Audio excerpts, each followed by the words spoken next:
And I've never met anyone who ever heard of Robert the Hermit. You have? Excellent. I've been actually notating his book, his pamphlet. Yeah, right. Well, I based the story of Robert the Hermit in here on the book that was written by a reporter named Trumbull. Yeah. So he, this Robert was a slave born in 1770 or thereabouts down south. And through a series of horrible events in his life, where he was taken away from his family and his wife and 2 children, and he married another woman in Massachusetts, and she threw him out, and he spent decades on ships, always skirting the people who were after him.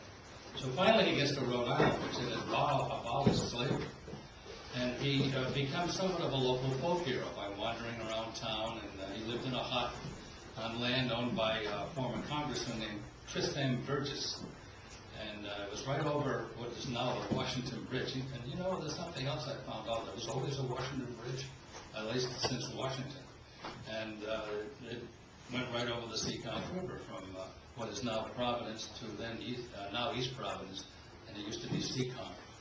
But that's a whole other story. So anyway, he had this lean-to that he lived in, and people would bring him food, and he'd grow food.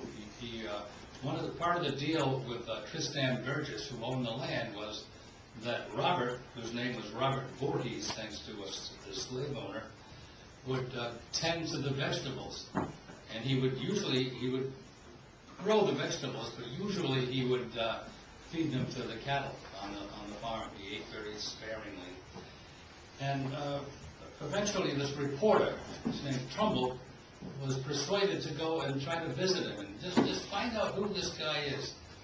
He was a tall, heavy-set, light-skinned African-American man. And he lived there, and he had a flat piece of wood for a table, and a little bit of a straw bed, and tools that he made, and so forth. And so this Trumbull goes up to him and says, we would like to tell you a story, essentially. I'm sure there's more to it than that. But much to his delight, Robert the Hermit said, of course. And he was very astute, very well-spoken. And he told him this whole story. And he put out a little pamphlet, pastiche, I guess you'd call it, of the story of Robert the Hermit. And they sold it for 12 cents. And he sold out. And they, I guess, reprinted it, because there are some copies that are still available. There's one that I know of in the John Hay Library, which is where I found this. And that was the story of Robert the Hermit. He died April 1st, 1832, and the Seekonk town fathers attended to him, even when he was sick. But when he finally died, they had a little service right at his lean-to. And they took him over to Carpenter Cemetery, which is part of the old, I always call it the old part of Newman Congregational Church Cemetery.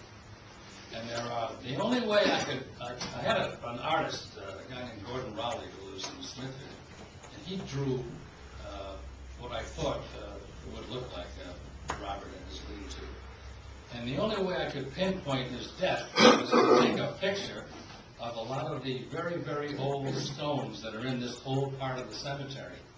And he was apparently buried either in an unmarked grave or under a stone that has long ago been worn away.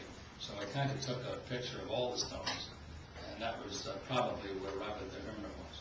But it is a fascinating story, isn't it, Chris? And you're the only guy outside of my late mother who knew about Robert. I went over to the church, and I went to hoping that the pastor was a historian. He didn't know what I was talking about. So.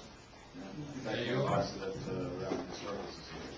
Guess what? I think I came across it at the Rhode Island Historical Society. Yeah. And there's a facsimile of the booklet, the pamphlet online someplace. Yep, there is.